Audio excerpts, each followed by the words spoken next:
Good stuff. Cool mug too, right? Happy Record Store Day, record buyers and In the Groove watchers. It's Matt, and I have a haul for you. You know, it's Record Store Day. That's my time where I get a lot of vinyl, and it's all in this bag. You don't know how heavy this is. This is very heavy. There's 12 albums in here.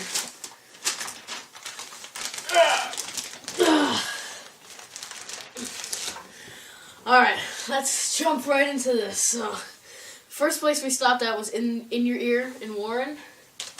And I got some good stuff there. I got War Child by Jethro Tull. And it was only $2.99, and it's a pretty cool album, so I got it.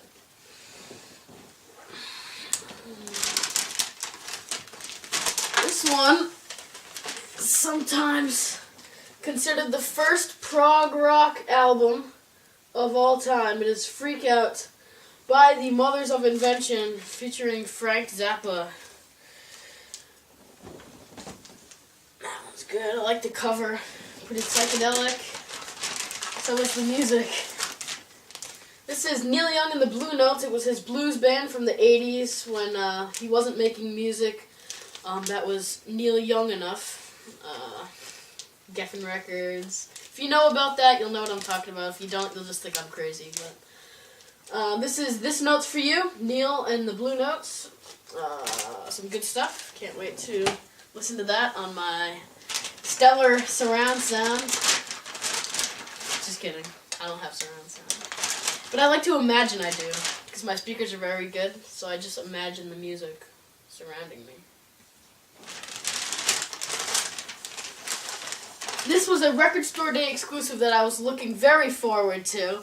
It's another Neil Young. This time it's Neil and the Santa Monica Flyers, which was his backing band on his studio album Tonight's the Night. And on this live album, Roxy, Tonight's the Night Live by Neil Young. That is that. See the little Record Store Day exclusive sticker? I love that. Some cool stuff on here. Features all songs from Tonight's the Night except for Walk On, which is on the Beach. It's a good song too. Can't wait to listen to that.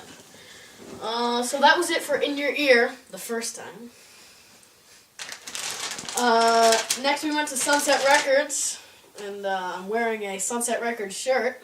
Sunset Records is probably my favorite record store. It's up there. What did I get? Genesis. And Then There Were Three. This is the album. This was I believe it was the first without Peter Gabriel. I might be mistaken. But Tony Banks, Phil Collins, and Mike Rutherford. The song Burning Rope on this album I really like. It's on my 27-hour-long prog playlist. It's going to be exciting to listen to. I couldn't believe I don't have this album. Well, I do now, but I didn't. It's Jimi Hendrix's first album. It's actually the Jimi Hendrix Experience. The album is Are You Experience. This is the US version, if you can't tell by the cover.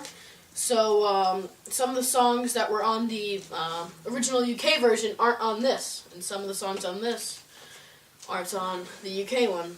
So it's pretty cool. I might want to get the UK version sometime and compare them. But I really like the cover, and I love Jimi Hendrix. Mitch Mitchell's an awesome drummer. The Experience, great band. What else? This is Kansas, Song for America. The title track is a great song. Kansas, you might know them for Carry On Wayward Son, Point of No Return, Dust in the Wind. They had some hits. This was before they got to mainstream, though. It's a proggish album. If you don't know it, check it out. It's very good. This one you might laugh at me for, but it's Ringo Starr. It was his third solo album, his first after the Beatles broke up.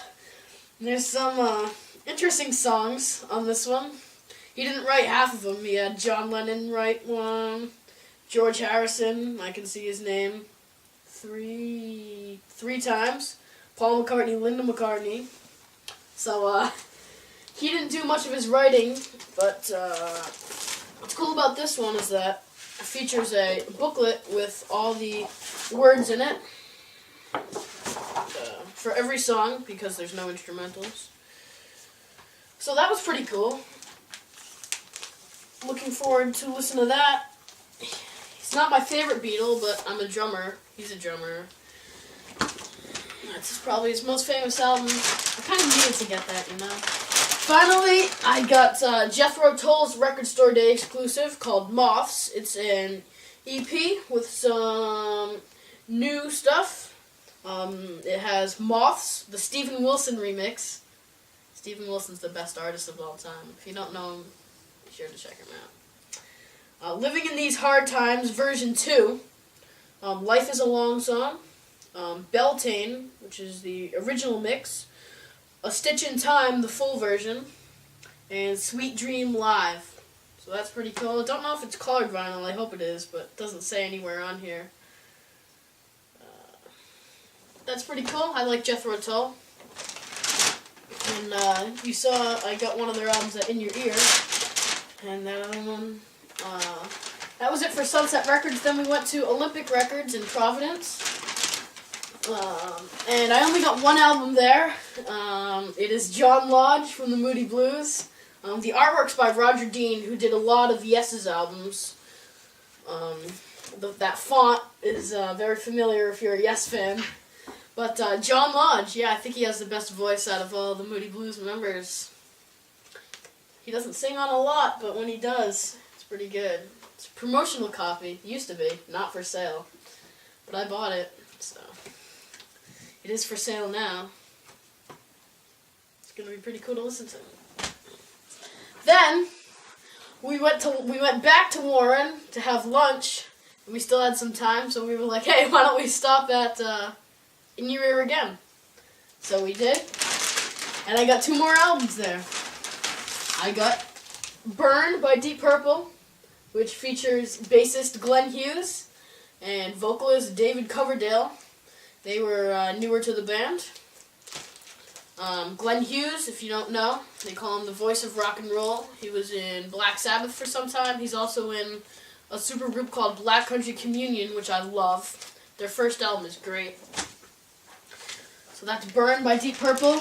And I also got Deep Purple's first album, Shades of Deep Purple, which features a cover of Help by the Beatles.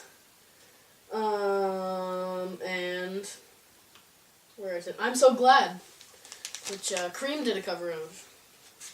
It's pretty cool. It's more psych than the hard rock that is on their hits. So that's it for my Record Store Day haul.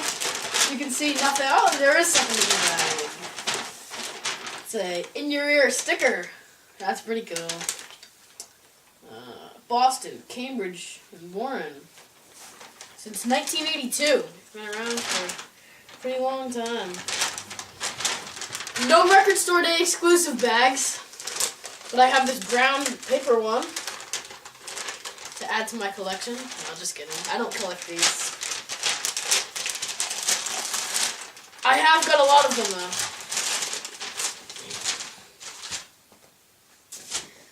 That's it for my Record Store Day 2018 haul. Now, we went to Newbury Comics looking for Steven Wilson's Record Store Day exclusive, How Big the Space, which featured an unreleased track from his latest album, To the Bone, an instrumental version of that song, and an alternate version of People Who Eat Darkness with Nanette Tayeb on lead vocals.